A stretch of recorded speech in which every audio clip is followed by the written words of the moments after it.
রুনা বিয়ের পর ভেবেছিল সংসার মানে দুইজন মানুষ মিলে নতুন পৃথিবী বানাবে। কিন্তু বিয়ের প্রথম বছরে সে বুঝে গেল সংসার শুধু হাসি না, দায়িত্ব আর কান্নাও আছে। তার স্বামী সোহেল সকালে বের হয়, রাতে দেরিতে ফেরে।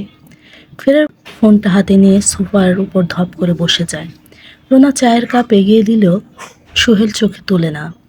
শাশুড়ি মাঝে মাঝে বলে, বউ হয়ে বউয়ের মতো থেকো, বেশি কথা বলো না। মেয়েদের কাজই হলো সহ্য করা।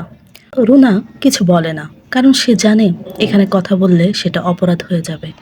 রুনার একটা ছোট অভ্যাস ছিল, সোহেল বাসায় ঢুকলে সে দরজাটা খুলে হাসিমুখে বলতো, কেমন গেল। একদিন প্রচণ্ড ঝড় বৃষ্টির রাতে সোহেল বাসায় ফিরল দেরিতে। রুনা দরজার পাশে বসেছিল, কিন্তু সেদিন সে দরজা খুলে আর অভ্যর্থনা জানালো না, কারণ সেদিন তার জ্বর ছিল 103 ডিগ্রি।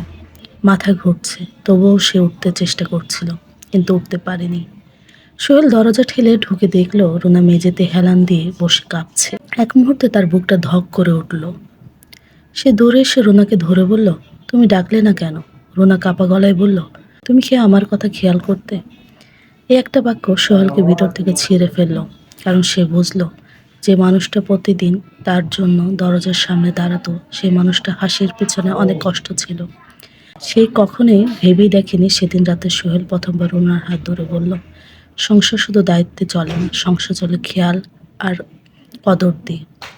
আমি তোমাকে হারাতে হারাতে বুঝতে পারলাম তোমার দাম।